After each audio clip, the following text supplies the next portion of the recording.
essayé, mais ça n'a pas marché. Oui, mais c'est continu, hein, c'est continu. Et que c'est tous les jours hein, que ça revient, et que vous êtes dans un pays qui n'est pas le vôtre, et que je dirais, ce n'est pas évident. Ça a quand même duré 1 an et demi avant que les résultats commencent à être très probants. Et bien pendant 1 an et demi, il faut serrer les dents, il faut tenir ferme.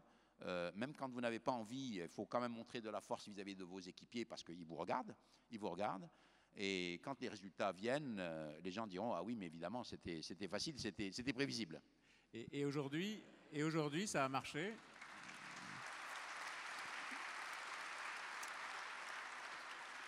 Et aujourd'hui, ça a marché, ça a tellement bien marché que vous, sur le plan personnel, vous êtes le héros de très nombreuses bandes dessinées japonaises, des mangas, n'est-ce pas? Vous les collectionnez?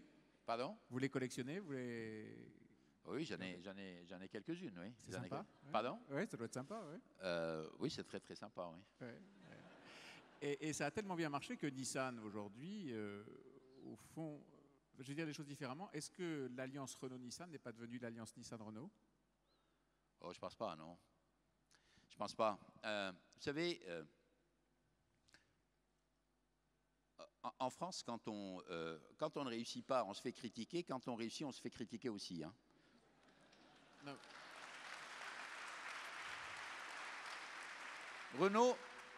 Renault a fait quelque chose d'exceptionnel. Quand même une entreprise qui est quand même éminemment française. Peut-être la plus française des entreprises qui existent en France, quelque part, parce que chaque fois qu'il se passe quelque chose chez Renault, on est toujours en première page. Si la même chose se passe dans une autre entreprise, c'est dans les chiens écrasés. Mais chez nous, on est toujours en première page. C'est une force. Mais en même temps, de temps en temps, c'est un peu dur. Ce que Renault a fait, c'est exceptionnel parce que je vous rappelle que Renault avait échoué l'alliance avec Volvo. Il y a eu une tentative d'alliance avec Volvo qui avait échoué. Renault a beaucoup appris de cet échec. Et c'est parce que Renault a échoué avec Volvo, je pense, je dis d'autant plus que moi je ne faisais pas partie de Renault à ce moment-là, que Renault a réussi quelque chose d'exceptionnel qui est l'alliance avec Nissan. Alors, je suis très fier faire partie des gens qui ont fait réussir cette alliance, mais je ne suis pas le seul. Et il faut quand même savoir que Renault a eu la modestie d'appliquer et de tirer les leçons de l'échec avec Volvo, de l'appliquer dans le cadre de Nissan, et quelque part, de ne pas trop en parler. Et quelque part, de jouer tellement le jeu de l'alliance que finalement, vous pouvez aujourd'hui poser la question en disant est-ce que ce n'est pas Nissan-Renault? Vous voyez, je trouve que pour réussir des alliances comme ça, il faut savoir s'effacer. Il faut savoir accepter de temps en temps de passer pour le second. Tout en sachant quand même que Renault a, comme vous le savez, 44% des actions de Nissan, que la moitié de la profitabilité de Renault vient de Nissan, qu'une grande partie de la technologie qui est utilisée dans les voitures de Renault vient de Nissan. Ça veut dire que Renault a su en même temps établir un partenariat, en tirer profit et le nourrir pour que ce soit quelque chose de permanent. C'est quand même une alliance qui a 9 ans aujourd'hui et dans lesquelles on ne parle que de l'avenir. Est-ce qu'on va suffisamment loin? Est-ce qu'on ne peut pas faire plus? On ne parle jamais des conflits, des problèmes. Alors que vous savez que toutes les alliances dans l'industrie automobile, toutes n'ont pas duré plus de 3 ou 4 ans. Hein, elles ont toutes échoué, ils se sont tous séparés, il n'y a que Renault-Nissan qui a réussi non seulement à développer beaucoup de richesses, mais aussi à être aujourd'hui une des références de l'industrie automobile. Donc, moi, j'en suis très fier. Je suis très fier pour Renault. Et le fait qu'on dise, finalement, est-ce que Nissan n'est pas devenu plus gros que Renault?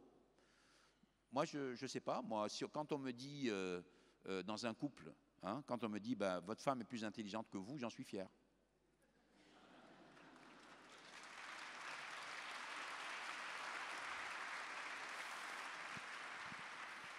Vous avez évoqué votre façon de prendre les décisions stratégiques. Il y avait une question là-dessus. Par ici. Stratégie.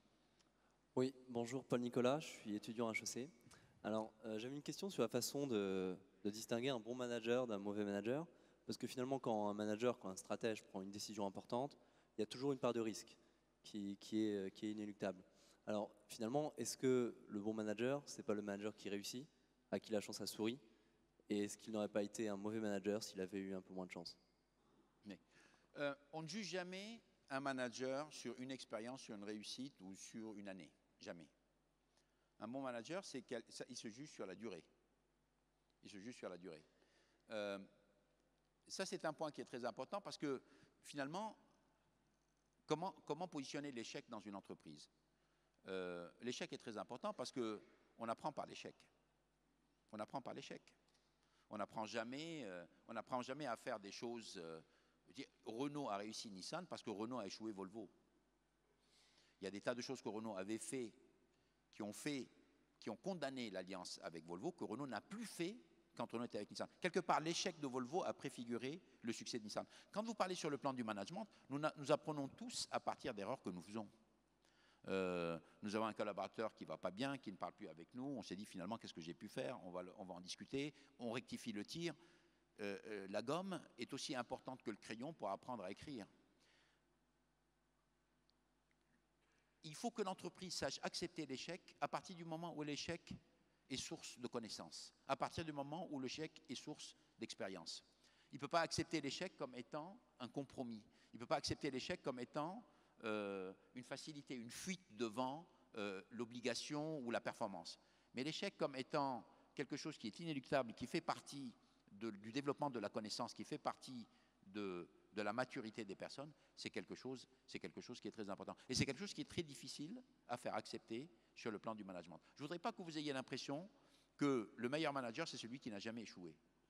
Celui qui n'a jamais échoué, c'est quelqu'un qui n'a jamais été confronté à des situations difficiles. Parce que quand vous êtes confronté à des situations difficiles, vous allez faire beaucoup d'erreurs. La grande différence entre le bon manager et le mauvais manager, c'est que le bon manager, il va apprendre de ses erreurs et le mauvais manager, il va les planquer. C'est tout. C'est ça la grande différence. Mais vous allez faire des bêtises et vous allez être critiqué là-dessus. Vous allez être critiqué et c'est tout à fait normal. Maintenant, l'entreprise doit savoir interpréter les échecs et doit savoir finalement faire la distinction entre ceux qui apprennent et ceux qui n'apprennent pas, et ceux qui feront mieux après, ceux finalement qui vont toujours, mis dans la même situation, obtenir le même résultat. Et la part du hasard et de la chance Oh, il est là, hein, je dirais, c'est sûr que si vous êtes engagé sur un certain nombre de résultats et que l'année où vous êtes engagé, vous avez une récession dans votre pays, vous avez vos coûts de matières premières qui s'envolent, vous avez un credit crunch, etc., c'est pas de chance, hein, mais ça arrive. Ça arrive, c'est fréquent. Et de temps en temps, vous avez des objectifs qui finalement sont portés par le fait que l'environnement est très favorable. Vous ne pouvez pas juger une personne, quelle qu'elle soit, sur une période limitée dans le temps ou sur une seule expérience. Vous devez faire avec la durée. Vous devez faire avec la durée. C'est pourquoi la meilleure formation qu'on a pour nos jeunes potentiels, c'est de leur faire prendre plusieurs missions difficiles, accepter l'échec et leur dire, vous savez, de temps en temps, vous allez en prendre plein la vue, c'est pas grave. Ce qui est important, c'est pas tellement vos résultats dans ce cas-là, c'est qu'est-ce que vous avez appris et comment vous allez en tirer toutes les conséquences pour la prochaine expérience. Est-ce que sur ces sujets, il y a des questions dans la salle? Oui. Monsieur, et après vous. Après. Alors. Là, s'il vous plaît, ici, la main levée au milieu là. Hop, hop. Regardez, madame, au milieu. À droite. Merci. Monsieur, présentez-vous. Oui, André Le Bonneau, consultant. En termes de management, monsieur, j'ai beaucoup lu dans vos ouvrages. Vous n'avez pas commis beaucoup d'ouvrages, mais vous avez commis un ouvrage qui est avec un journaliste où j'ai lu un peu l'ensemble des expériences managériales. Je voudrais savoir, dans la gradation de l'échelle un peu d'évaluation, quelle importance vous donnez à la valeur d'exemple? Et est-ce que c'est un élément pour vos managers que vous boostez, que vous cherchez à booster? La valeur d'exemple est très importante. Hein. C'est-à-dire que il est évident que votre équipe, elle regarde ce que vous faites, elle ne regarde pas ce que vous dites. À la limite, ce que vous dites, si ça colle à ce que vous faites, c'est très puissant. Si ce que vous dites ne correspond pas à ce que vous faites, ça n'a aucune espèce d'importance. Donc la valeur d'exemple, et la valeur d'exemple dans l'action, elle est extrêmement importante. Vous savez, je vais vous donner quelques exemples. Quand je suis arrivé au Japon en 99, au bout de 3 mois, j'avais un nickname, un surnom qui était 7-Eleven. Ouais. 7-Eleven. 7h, 11h. oui, 7-Eleven, c'est une chaîne au Japon de petites épiceries, etc. Et 7-Eleven, pourquoi? Parce que je venais à 7 h du matin. Vous savez que les top management au Japon, ils arrivent à 10 h. Hein, donc j'arrivais à 7 h du matin avant même les gens qui servent le café. J'arrivais à 7 h du matin, je restais très tard le soir. Ça a pris 3 mois. Tout le management de Nissan venait à 7 h du matin, à partir de 11 h du soir. Non, mais tout ça pour vous dire, vous auriez pu très bien dire, bon, l'entreprise va mal, il faut plus travailler, etc. Ça ne sert à rien. Le fait que vous pointez tous les jours à 7 h du matin, que vous partez à 11 h du soir, au bout de 3 mois, les gens ont compris, ils sont tous là. Donc, la valeur d'exemple, elle est exceptionnelle. Vous n'avez même pas besoin d'en parler, c'est des choses simples, concrètes. Les gens vous regardent et en fonction de ce qu'ils voient, ils disent finalement, on va se positionner par rapport à ça. C'est très important. Par ici, de ce côté-là, il y avait une question. Oui, regardez. Levez-vous peut-être, on vous reverra mieux. Merci. Alors, si j'avais à poser la question. Non, monsieur, derrière, une question. Voilà. Oui, bonjour, monsieur Ghosn. Voilà, je me présente, Claude Trigano, expert auprès de l'Organisation des Nations Unies. Donc, je voudrais vous poser une question en rapport avec le programme d'aujourd'hui sur stratégie et développement mondial. Comment décider, comment s'engager? Est-ce que vous pensez que dans la stratégie de mondialisation, notamment faisant suite aux accords de Kyoto, des accords de Lisbonne, enfin, etc., sur les problèmes de la planète, et vous pensez qu'aujourd'hui, la stratégie de mondialisation est plus orientée vers une stratégie de divergence, c'est-à-dire de compétition excessive dans les différents pays, notamment dans la relation qui peut exister entre les grandes entreprises, entre les multinationales et le tissu local, notamment fait de petites et moyennes entreprises? Ou est-ce que vous croyez que la stratégie de mondialisation, en termes de stratégie managériale relationnelle, ce qu'on appelle la stratégie relationnelle, est faite d'une coopération, d'une convergence plutôt, avec les économies locales, dans une logique de développement des secteurs d'activité qui sont porteurs d'avenir, non seulement pour ceux qui viennent dans ces pays, mais également pour ceux qui les accueillent? Think local.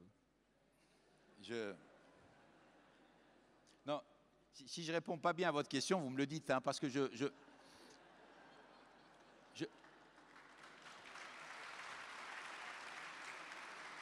que finalement... Est-ce que l'entreprise internationale doit amener avec elle ses ressources, ou est-ce que le fait de s'implanter dans un tissu local est considéré comme une valeur essentielle pour la stratégie de l'entreprise? La tendance de toute entreprise, c'est quand vous allez dans un pays, vous amenez vos ressources. C'est la tendance naturelle. Si vous le faites, vous allez obtenir 10% du résultat auquel vous pouvez aspirer. Ce qui marche bien, c'est finalement un équilibre, le minimum de ressources qui viennent de l'entreprise avec un maximum d'utilisation du tissu local. Mais c'est très difficile à faire. C'est très difficile à faire. Donc, c'est pourquoi moi j'aime bien les alliances, les partenariats. Pourquoi? Parce que je donne l'exemple de l'Inde, dans lequel nous établissons un partenariat avec Bajaj. Si nous étions partis en Inde en disant nous allons monter un centre technique, nous allons construire une usine pour faire une voiture à 2500 $, nous aurions mis 4 fois plus de temps, probablement eu beaucoup d'échecs, apporté beaucoup de technologie, mais il y a un savoir-faire local qu'on n'aurait jamais vraiment cerné. Le fait d'aller avec un partenaire, il va nous obliger à trier entre ce qui est vraiment nécessaire, qui doit venir du central, et qui doit être local. Moi, je trouve que, vous savez, la globalisation, la mondialisation, c'est sans aucun doute une opportunité. C'est une opportunité qui comporte aussi beaucoup de risques, hein. Mais c'est une opportunité. Et pourquoi c'est une opportunité? C'est une opportunité parce que quelque part, elle vous permet, aussi bien au niveau d'une entreprise qu'au niveau d'un pays ou au niveau d'une association, de bien affirmer votre identité, de savoir qui vous êtes finalement. Et puis surtout, une fois que vous avez votre identité assez forte, de vous sentir tout à fait à l'aise, non seulement au niveau d'un pays, mais au niveau de la planète, d'aller à la conquête de marchés sans complexe, et non pas en essayant d'imaginer les marchés tels que vous pensez qu'ils sont, mais en travaillant avec les gens locaux pour qu'ils vous expliquent comment le marché est. Et donc je suis plutôt dans puisque vous avez posé la question, moi je suis plutôt dans la deuxième logique, de dire, c'est la notion du juste nécessaire, et c'est la notion de la convergence entre une entité qui vient s'implanter dans un pays, et puis une culture locale qui l'aide à s'implanter dans la meilleure harmonie possible. Et ben voilà, vous avez très bien répondu à notre question. Monsieur, vous allez passer le micro. À une autre question? Non, à notre question, la nôtre. Faites à deux. Non, Monsieur.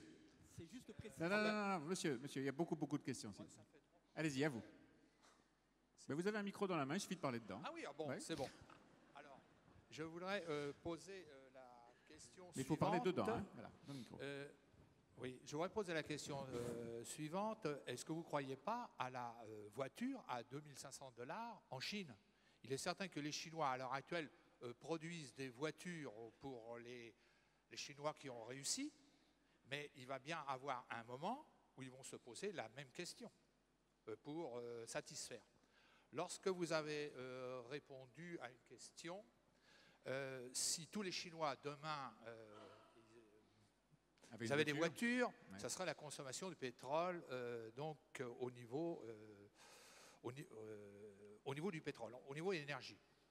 Or, il se trouve que si demain tous les Chinois ont une voiture et vous voulez leur proposer une voiture électrique pour qu'il n'y ait pas de CO2, à l'heure actuelle, les Chinois n'ont que la possibilité, à plus de 80%, de produire de l'électricité par le charbon. Or, à l'heure actuelle, je voudrais dire, si vous réussissez en Chine, vous avez certainement de l'avenir. C'est peut-être, je dirais, votre prochain intérêt, puisqu'il y aura énormément de centrales nucléaires à produire pour la Chine et les autres pays. Plus vous développez l'industrie automobile, plus il y aura de développement nucléaire. Bon. On aura certainement besoin de votre efficacité dans Areva et la suite. Très bien. Ben voilà, c'est un constat. Merci beaucoup. Est-ce que de ce côté-là, je ne me suis pas vraiment tourné. Oui, là-bas, il y a une question.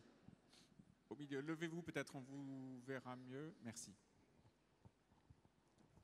Une question, hein? Oui, Ouais. ne vous en faites pas. Ça va être court. Monsieur Ghosn, bonjour, Serge Sixou. Monsieur Ghosn, quelle est la part de l'intuition dans votre management? Est-ce que vous avez réussi quelquefois plus par intuition que par analyse? L'intuition, elle est toujours là. Parce que quand vous êtes confronté à une situation, vous avez toujours une sorte d'intuition de la solution. Vous l'avez toujours. Vous l'avez toujours. Avant même l'analyse, vous dites, ah, ça, j'ai déjà vu, ou ça, je sens plutôt telle ou telle direction. Vous en avez toujours une. Alors, la décision, ce qu'il faut savoir résister à votre intuition pour laisser la place à l'analyse. L'intuition va toujours influencer l'analyse. Mais de temps en temps, l'analyse vous amène à une décision contraire à l'intuition. Et ça, il faut savoir avoir le courage de résister à votre intuition. Je vous donne un exemple très simple. Nous avons à prendre des décisions en matière de design, qui sont des décisions qui ne sont pas toujours très rationnelles.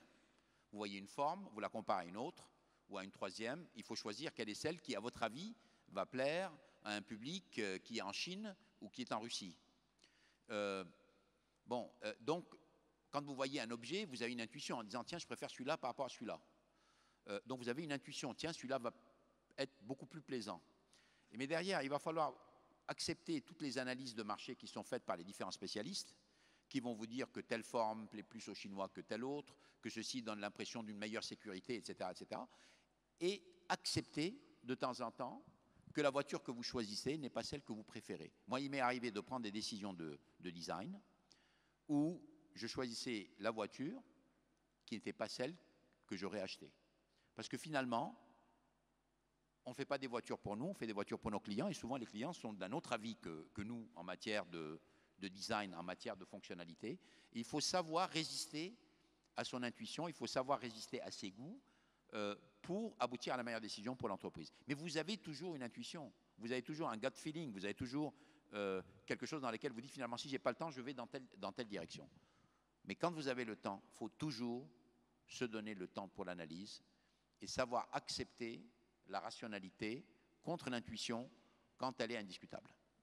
Alors, intuition contre analyse, il y avait une question sur les qualités du management entre l'inné et l'acquis, ici, chez vous, les jeunes, non? Vous avez oublié? C'est vous. Hop. Bonjour Monsieur Ghosn, Loïc Zorzetto, étudiant à l'ESTP.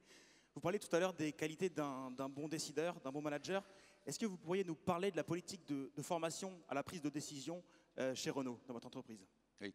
Vous savez, elle est très importante parce que pour reprendre la question initiée par M. Bétou, moi je dirais que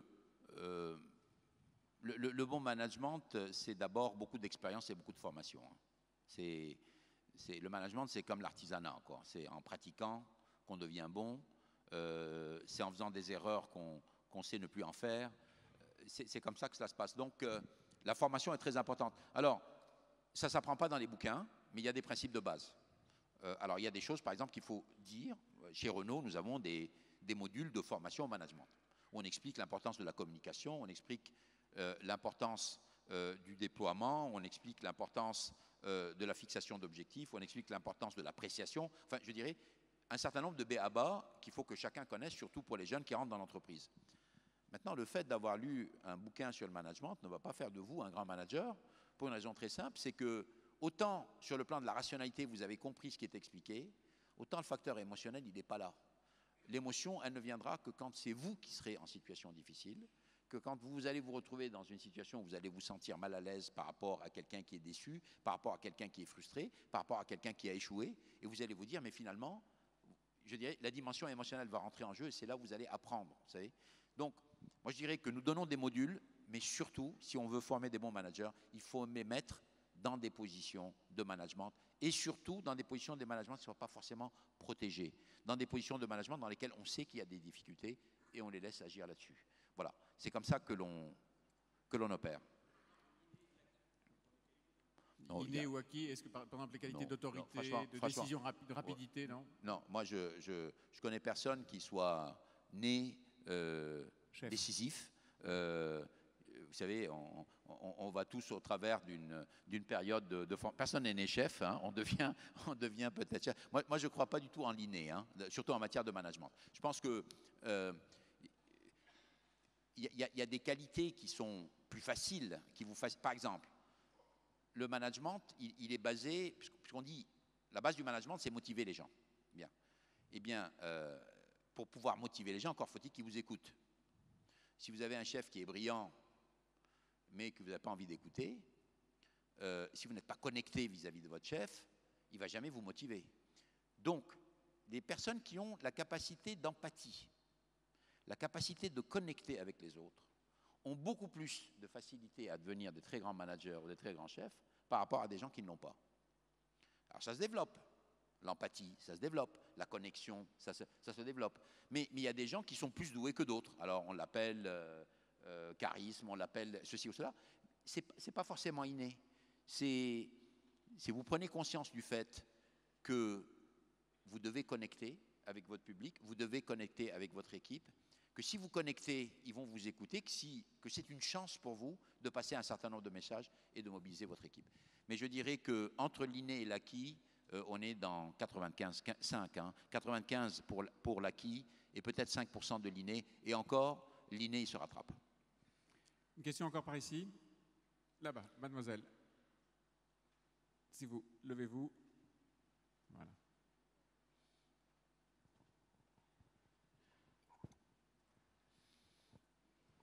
Bonjour, monsieur. Je voudrais savoir quelle est la place que vous avez réservée à vos fournisseurs dans vos projets stratégiques. C'est très simple. Les fournisseurs, s'ils ne font pas partie du projet stratégique, le projet stratégique n'a pas lieu. Il n'a pas lieu. Vous savez, nous 50% de notre chiffre d'affaires est fait par nos achats. 50%. Renault fait un chiffre d'affaires de 45 milliards d'euros en 2007 ou 2008. Ben, il y a 22-23 milliards d'euros qui sont des achats. Nissan fera 100 milliards de dollars, 110 milliards de dollars cette année de chiffre d'affaires. 55 milliards de dollars sont des achats aux fournisseurs. C'est-à-dire que vous ne pouvez pas ni monter une usine, ni assembler une voiture, ni développer une technologie sans vos fournisseurs. Donc, dès que vous n'intégrez pas vos fournisseurs dans vos plans stratégiques, vous n'allez pas les réussir. Ou ce que vous allez réussir, c'est quelque chose qui est bien en dessous de ce que vous allez faire. Et ça, c'est valable non seulement pour la voiture, mais même pour les technologies. Je vous cite un exemple. On parlait de la voiture électrique. Au cœur de la voiture électrique, il y a la batterie. Or, aujourd'hui, la batterie, elle est en train de développer avec des fournisseurs. Vous ne pouvez pas faire le développement en chambre. Parce que quelque part, dès que vous avez fait des percées techniques nécessaires au développement de la batterie, il faut quelqu'un qui produise la batterie immédiatement. Donc, plus vous avez les fournisseurs avec vous en amont, plus vous allez vite et plus vous allez corriger le tir, et plus vous allez trouver des meilleures solutions industrielles. Donc l'accompagnement par les fournisseurs, c'est quelque chose, sur le plan stratégique, est fondamental. Un autre exemple, Dacia, la réussite de Logan. La réussite de Logan, elle est basée sur le fait que Renault a réussi à persuader un certain nombre de ses fournisseurs à aller se localiser en Roumanie à côté de Dacia. Ils auraient refusé, et là je parle de Valeo, je parle d'un certain nombre de grandes entreprises françaises, ils auraient refusé d'y aller, il n'y aurait pas eu de Logan ou il n'y aurait pas eu de succès. Fondamental pour nous, l'accompagnement par nos fournisseurs. Les grèves, justement, en Roumanie, grèves pour le pouvoir d'achat. Quand on regarde l'histoire assez récente, au fond, du développement de tous ces pays, que ce soit la Corée, mais maintenant l'Europe de l'Est, on s'aperçoit que, partant de niveaux de protection sociale et de salaires très bas, ces pays, assez vite, voient une opinion publique sociale se former et demander, au fond, des conditions d'emploi et de protection comparables à ce qu'ils voient, de façon générale, en Occident. Oui. Est-ce que cette marche vers l'augmentation de la protection et donc des coûts pour vous est inexorable? Et dans ce cas-là, est-ce que systématiquement vous devez aller chercher plus loin les pays à bas coût? Non, si vous voulez, je pense que quand on va dans les pays en voie de développement, il est tout à fait normal que les gens qui rejoignent Renault ou les gens qui rejoignent Nissan, ils cherchent des meilleures conditions de vie, ils cherchent un meilleur salaire, ils cherchent une meilleure protection, c'est tout à fait naturel, c'est tout à fait normal. Et d'ailleurs, dans la plupart des pays, nous nous positionnons en matière de salaire bien au-dessus du standard du pays. Et d'ailleurs, c'est là où se trouve le problème, c'est qu'il y a une limite à ce que vous pouvez faire dans un pays. Vous ne pouvez pas avoir des niveaux de salaire 50 ou 60% au-dessus de ce qui se passe dans l'industrie dans un pays déterminé. Vous pouvez aller à 20-30% au-dessus parce que vous êtes quand même une industrie phare, parce que ça demande des qualifications particulières. Mais il y a d'un côté une aspiration tout à fait naturelle dans les pays en voie de développement à avoir de meilleures conditions, et c'est très humain. Mais il faut aussi faire attention au tissu local, à ne pas créer des distorsions très fortes dans le tissu local. Ça, c'est un premier point. Et puis, deuxième point, il faut faire aussi attention à ne pas vous retrouver dans une situation dans laquelle ce qui faisait la force de telle implantation disparaît. Maintenant, qu'il y ait des revendications, qu'il y ait des tentatives, c'est tout à fait naturel, hein, je dirais.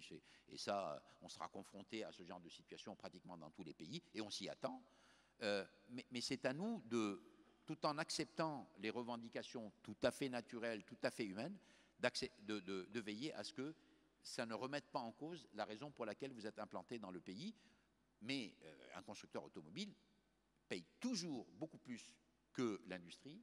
Et cet écart qui, dans le cadre de la Roumanie, est de l'ordre de 25 à 30%, au-dessus des autres industries, il faut faire attention à ce que vous n'ayez des écarts totalement déraisonnables par rapport au pays, et surtout que vous le mettiez dans une situation dans laquelle la raison pour laquelle vous avez fait le projet disparaisse. Je vous signale que dans le cadre de Logan, il y a beaucoup de gens qui me disent finalement pourquoi Renault n'a pas fait Logan en France. Impossible. Vous n'aurez jamais sorti une voiture à 5 000 $ en France, c'est impossible à faire. Et ça, pour revenir à la première question sur le patriotisme et patriotisme économique, c'est vrai qu'à partir du moment où l'encadrement de Renault a vu que faire une Logan en France allait entraîner un coût qui était bien supérieur à 5 000 $ et donc dénaturer le concept de la voiture, et ce n'est pas franchement de gaieté, de joie, accepter de dire effectivement on ne peut faire sa voiture que dans un pays en développement. On a parlé d'engagement, vous êtes un patron. Votre engagement patronal, comme souvent les patrons des très grands groupes français, n'est pas, si j'ose dire, la première de vos préoccupations. Vous n'êtes pas un militant actif de l'organisation patronale. Et pourtant, là, récemment, comme d'autres, vous êtes intervenu dans ce débat assez triste sur, au fond, un certain nombre de pratiques au sein de l'UIMM, la fédération professionnelle à laquelle l'industrie automobile participe. Est-ce que vous considérez que un de vos rôles en tant que patron, et avec ce que vous nous avez expliqué ce soir, est aussi de défendre l'image des patrons en France? Bon, je ne sais pas s'il faut que je défende l'image des patrons en France. Mais est-ce qu'elle est bonne, en France, je ne pense pas. Moi non plus. Bon. Est-ce que c'est bien? Non, je ne pense pas. Enfin, je dirais. Donc, est-ce qu'il faut la défendre? Je pense qu'il y a des patrons qui ne le méritent pas, des patrons peut-être qui le méritent, mais je dirais je pense pas qu'on peut parler des patrons en général. Il y a des individus, et chaque individu a sa façon de faire, chacun a des résultats, etc. Donc un certain nombre que vous respectez plus que d'autres, et ça c'est tout à fait naturel. Moi je ne suis pas d'accord pour qu'on dise bah, il y a les patrons d'un côté puis les autres. Non, les patrons sont aussi différents, qu'il y a autant d'entreprises, et puis il y a certains qui réussissent et d'autres qui ne réussissent pas. Donc il y a quand même une certaine pluralité. Moi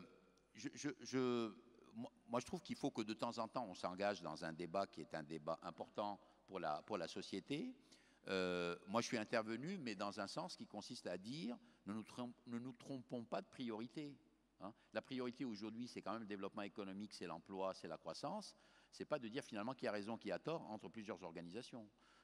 C'est dans ce sens-là que je suis intervenu, mais je ne suis pas du tout intervenu pour prendre parti d'un côté ou de l'autre. Je trouve que quelque part l'image en France, mais vous le savez, l'image de l'entreprise en France, il faut encore qu'elle s'améliore. Et l'image des patrons en France, il faut qu'il s'améliore. Et peut-être qu'il peut s'améliorer avec des patrons qui soient plus transparents, qui parlent plus de ce qu'ils font, et qui, quelque part, ils révèlent non seulement ce qui réussit, mais ce qui ne marche pas non plus. Je voudrais revenir sur le fait qu'effectivement, Renault est une caisse de résonance assez forte. Nous savons très bien que chaque fois que nous avons un problème social, quel qu'il soit, ça prend une résonance très forte. Dès que ça touche Renault. Mais c'est une obligation pour nous que d'être très transparent. Ça ne veut pas dire qu'il faut qu'on se réfugie derrière quelque chose, qu'on se cache. Il faut qu'on soit très transparent sur ce qui est en train de se passer, quelles sont les raisons pour lesquelles on a tel problème, et qu'est-ce qu'on va faire pour traiter ce problème. Et je pense qu'en faisant preuve de plus de transparence, en reconnaissant les choses telles qu'elles sont, qu'on peut rehausser l'image des patrons. Mais enfin, on a un long chemin devant nous. Il y a du boulot. Oui. Probablement, il y a des futurs grands patrons dans cette salle et probablement en vous écoutant, ils auront quelques clés pour améliorer aussi l'image de l'entreprise et des patrons en France. Carlos Ghosn, merci beaucoup. Merci.